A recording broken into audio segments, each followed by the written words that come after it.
Hello friends, welcome to my channel exam तैयारी। आज हम लोग सीडीपी का नेक्स्ट प्रैक्टिस सेट देखेंगे और ये जो क्वेश्चन है वो बहुत अच्छे क्वेश्चन हैं। आप लोग सारे ही क्वेश्चन अटैम्प्ट कीजिएगा, वीडियो को लास्ट तक देखिएगा। तो आइए शुरू करते हैं। पहला क्वेश्चन है, इनमें से कौन सा कारक शैक्षिक पिछड़ेपन का कारण नहीं होता है। शैक्षिक पिछड़ेपन यानी कि पढ़ने में कोई बच्चा पीछे है तो उसका इनमें से कौन सा ऑप्शन जो है वो एक रीज़न नहीं है। ठीक है, ध्यान रखिए, नहीं पूछा गया है। पहला ऑप्शन है परिवार की गरीब सामाजिक आर्थिक स्थिति, दूसरा है विद्यालय का खराब शैक्षिक वातावरण, तीसरा है परिवार का व्यवसाय और चौथा है परिवार का खराब भावनात्मक वातावरण। तो कौन सी चीज़ इनमें से जो है जिससे बच्चे की एजुकेशन पे कोई इफ़ेक्ट नहीं पड़ता है, वो आपको बताना है। तो यहाँ पे जो हमारा सही आंसर होगा वो होगा ऑप्शन नंबर सी, परिवार का व्यवसाय। यानी परिवार में जो लोग हैं वो क्या व्यवसाय करते हैं, क्या उनका बिजनेस है या कौन सी उनकी जॉब है, उससे बच्चे की पढ़ाई पे कोई अंतर नहीं पड़ता। बाकी चीज़ें जो हैं उनसे अंतर पड़ता है। ठीक है, नेक्स्ट क्वेश्चन देखते हैं। किसने कहा कि सृजनात्मकता मनुष्य के मस्तिष्क की वह शक्ति है जिससे वह संबंधों के रूपांतरण द्वारा नई सामग्री का सृजन करता है, जिससे नए सह संबंध उत्पन्न होते हैं। यानी कि ये जो बात है, ये स्टेटमेंट है, वो किसने दिया है आपको ये बताना है। तो सृजनात्मकता के ऊपर है, क्रिएटिविटी के ऊपर है मनुष्य की। पहला ऑप्शन है स्पीयरमैन, दूसरा है बार्लेट, तीसरा है स्किनर और चौथा है लेविन। तो ये जो स्टेटमेंट है वो किसने दिया है आपको बताना है। तो इसका जो हमारा सही आंसर है वो है ऑप्शन नंबर 1, स्पीयरमैन। स्पीयरमैन जी ने ये बात कही थी कि मनुष्य की जो सृजनात्मकता के बारे में। ठीक है, नेक्स्ट क्वेश्चन देखते हैं। वह स्मरण शक्ति जिसके द्वारा याद की गई सामग्री को बिना किसी जोड़ तोड़ के ठीक उसी रूप में पुनः पेश कर सकते हैं उसे कहते हैं। यानी क्वेश्चन में क्या बोला गया कि कोई एक चीज़ जिसको आपने पढ़ा है और क्या कहते हैं याद कर लिया है और आपने बिल्कुल वैसा का वैसा ही लिख दिया है। आप लिख सकते हैं, इस स्मरण शक्ति को क्या बोलेंगे। ऑप्शन पहला है पूरी स्मरण शक्ति, दूसरा है रटने की स्मरण शक्ति, तीसरा है श्रेष्ठ स्मरण शक्ति और चौथा है ये सभी। तो यहाँ पे जो हमारा सही आंसर है वो है बी, रटने की स्मरण शक्ति। क्योंकि रटने वाली स्मरण शक्ति क्या होती है कि बच्चा एज इट इज़ लिख कर आता है, जो भी उसने याद किया है या जैसा भी उसने सीखा बिल्कुल वो वैसा ही करता है। अपना दिमाग बिल्कुल नहीं लगाता है कि जो है हम उसमें कोई बदलाव करें। ठीक है, तो हमारा ये ऑप्शन जो है वो सही होगा। नेक्स्ट क्वेश्चन है, अब्राहम मास्लो कौन थे। तो अब्राहम मास्लो के बारे में मैंने आपको पढ़ाया, मैंने अभी रिसेंटली मोटिवेशन आपको पूरा कंप्लीट कराया, उसमें थ्योरी बताई। अब्राहम मास्लो की थ्योरी बहुत इंपॉर्टेंट थ्योरी है, तो आपने वहाँ पे पढ़ा इनके बारे में, कौन थे ये भी जाना। तो पहला ऑप्शन यहाँ पे प्रोजनवादी, दूसरा व्यवहारवादी, तीसरा है मानवतावादी, चौथा है यथार्थवादी। तो यहाँ पे हमारा जो सही आंसर है वो है हमारा ऑप्शन नंबर सी, मानवतावादी। ह्यूमनिस्ट थे, उन्होंने ह्यूमन पे ही काम किया था और सारी चीज़ें जो है पता लगाई थी, बताया था। नेक्स्ट क्वेश्चन देखते हैं, इनमें से कौन व्यवहारवादी नहीं है। ठीक है, बिहेवियरिस्ट नहीं है, आपको बताना है। पहला ऑप्शन है वॉटसन, दूसरा है स्किनर, तीसरा है पैवलॉन और चौथा है लेविन। व्यवहारवादी का मतलब क्या है कि मनुष्य का जो व्यवहार है उस पर उन्होंने काम नहीं किया है। ठीक है, और व्यवहारवाद से वो नहीं जुड़े हुए हैं, उनका आपको नाम बताना है यहाँ पे। तो यहाँ पे जो हमारा सही आंसर है वो है ऑप्शन नंबर डी, लेविन। बाकी सब जो है वॉटसन हो गए या स्किनर हो गए, पैवलव, वो सभी जो है व्यवहारवाद से जुड़े हुए हैं और आपने इन लोग की थ्योरीज भी जो है वो पढ़ी हुई है। ठीक है, नेक्स्ट क्वेश्चन देखते हैं। जिंदगी की शुरुआत में बच्चा किसके द्वारा निर्देशित होता है। जिंदगी की शुरुआत में यानी कि जब बच्चे की अर्ली स्टेज होती है जो, उसमें बच्चा जब चीज़ों को सीखता है तो वो किससे निर्देशित होता है, इंस्ट्रक्शंस कहाँ से मिलते हैं उसे। पहला ऑप्शन है परिपक्वता, दूसरा है सहज ज्ञान, तीसरा है अधिगम और चौथा है इनमें से कोई नहीं।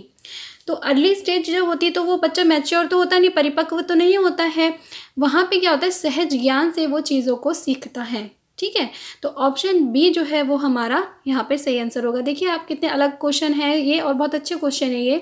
नेक्स्ट क्वेश्चन देखते हैं। मनुष्य की सामान्य चाहतों व इच्छाओं का को क्या कहा जाता है। यानी सामान्य सी जो नॉर्मल सी जो हमारी इच्छाएं होती हैं, बेसिक इच्छाएं होती हैं, कह सकते हो आप, उन्हें क्या कहते हैं हम। पहला ऑप्शन है अभिप्रेरक, दूसरा है आवश्यकता, तीसरा है अंतर्नाद या चौथा है इनमें से कोई नहीं। तो सामान्य इच्छाएं या सामान्य चाहत जैसे कि मेरा घर हो या मेरे मेरे पास नॉर्मल सा खाना पीने का सामान हो, चीज़ें हो, कपड़ा हो पहनने का, तो वो सारी चीज़ें क्या आती हैं, वो है हमारी आवश्यकता। ठीक है, तो ये हमारा ऑप्शन बी जो है वो हमारा यहाँ पे सही होगा। नेक्स्ट क्वेश्चन देखते हैं, मास्लो के पदानुक्रम में अंतिम चरण को क्या कहा जाता है। मास्लो, देखिए मास्लो का मैंने आपको बताया था, अभी हमने डिस्कस किया, और मोटिवेशन में मैंने आपको बताई है उनकी पदानुक्रम साइकिल हियरार्किकल जो उन्होंने पूरा दी है थ्योरी मोटिवेशन की, कौन कौन से स्टेप्स हैं, उसमें आपको बताना है कि इसमें से अंतिम चरण कौन सा है, लास्ट स्टेप कौन सा है। पहला ऑप्शन है सम्मान की ज़रूरत, दूसरा है सुरक्षा की ज़रूरत, तीसरा है शारीरिक ज़रूरत और चौथा है आत्मबोध। बहुत इजी क्वेश्चन है ये, लेकिन उन्हीं के लिए इजी है जिन्होंने ये थ्योरी पढ़ी है। तो ऑप्शन डी हमारा सही है, आत्मबोध, जिसमें जैसे कि जो पुराने ज़माने के लोग थे वो योग करके अपने आत्मा को प्राप्त करते थे, तो वो आता है। तो यहाँ पे हमारा ऑप्शन ये सही है फोर्थ, और इसे ही उन्होंने सबसे टॉप पे रखा। बहुत कम लोग जो है वो यहाँ तक पहुँच पाते हैं।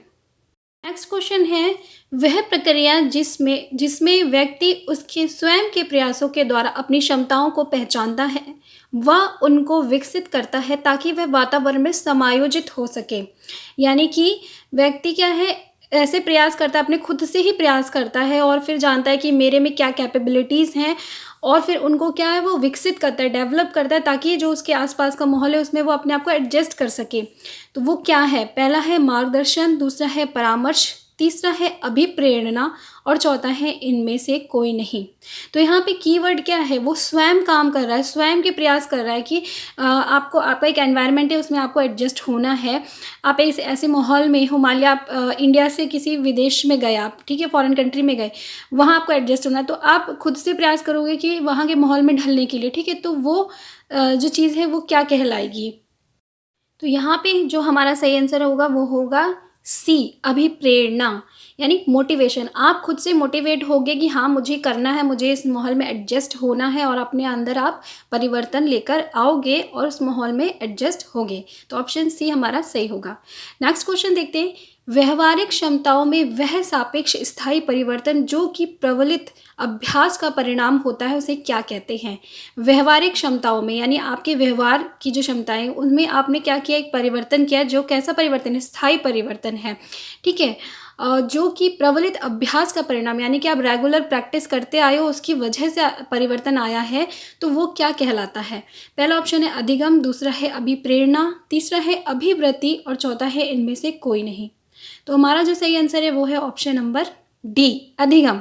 यानी जब आप कुछ लर्न करते हो, वो लर्न कैसे करते हो, आप रिपीटेडली प्रैक्टिस करते रहते हो, उससे आप सीखते हो चीज़ों को, और फिर आपके अंदर जो भी परिवर्तन आता है वो कैसा हो जाता है, स्थायी हो जाता है, क्योंकि धीरे धीरे आप अपनी कमियों को दूर करते रहते हो, और लास्ट टाइम पे एक आप ऐसा व्यवहार जो है आप सेलेक्ट हो जाता है कि अब आपको पता चल जाता है ये बिल्कुल सही है और वो स्थायी हो जाता है। ठीक है, तो ये हमारा ऑप्शन जो है वो सही होगा। नेक्स्ट क्वेश्चन है, सिफेलोकोडल प्रवृत्ति के अनुसार विकास का अग्रसरण कैसे होता है। सिफेलोकोडल प्रवृत्ति की बात यहाँ पे की है और बोला कि वहाँ पे विकास जो है वो किस तरह से होता है। पहला ऑप्शन है सिर से पैर की ओर, दूसरा है पास से दूर के अंगों में, तीसरा है पैर से सिर की ओर और चौथा है दूर से पास के अंगों में। तो यहाँ पे हमारा जो सही आंसर है वो है ऑप्शन नंबर ए, सिर से पैर की ओर। सिफेलोकोडल प्रवृत्ति जो होती है उसमें क्या होता है कि जब बच्चे का जो अर्ली स्टेज डेवलपमेंट होता है, यानी कि जो शिशु अवस्था होती है, इन्फेंट स्टेज होती है, वहाँ पे तो आपने छोटे बच्चों को देखा होगा, उनका चेहरा या उस सर की तरफ डेवलपमेंट जल्दी होता है।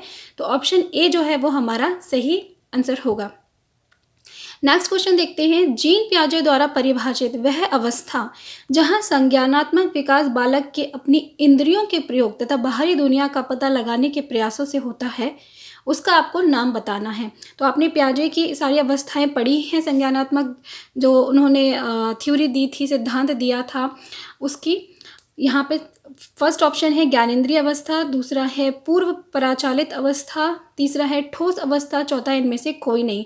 तो ज्ञानेंद्रिय का उपयोग कहाँ करता है बच्चा, ऑप्शन ए ज्ञानेंद्रिय अवस्था यानी सेंसरी मोटर स्टेज जो है उसमें वो अपनी ज्ञानेंद्रिय का ही प्रयोग करता है और वही उसी से क्या है सारा ज्ञान अर्जित करता है। तो ये हमारा ऑप्शन सही है। तो ये थे टोटल क्वेश्चन, 12 क्वेश्चन थे और अच्छे क्वेश्चन थे। आप लोगों को आई होप अच्छे लगे होंगे, अच्छे समझ में आए होंगे। और मैं जो पढ़ाती हूँ यानी थ्योरी जो मैंने कराई मैं उससे रिलेटेड क्वेश्चन ही लाती हूँ ताकि आप लोगों से इजीली सॉल्व कर सके। जिन्होंने थ्योरी नहीं पढ़ी है वो प्लेलिस्ट में जाकर देख लीजिएगा और वीडियो को लाइक कीजिएगा और शेयर कीजिएगा ज़्यादा से ज़्यादा। और पढ़ना बिल्कुल मत रोकिए, ये मत सोचिए कि एग्ज़ाम नहीं होगा तो हम पढ़ना जो है वो रोक दें, नहीं, आप लगातार करते रहिए प्रैक्टिस। जिन्होंने पूरी तैयारी कर ली वो प्रैक्टिस करते रहिए और अच्छा होगा, आपका अच्छे नंबर ले आओगे आप लोग। ठीक है, तो वीडियो को लाइक कीजिएगा। मिलती हूँ आपसे नेक्स्ट वीडियो में, तब तक के लिए बाय बाय।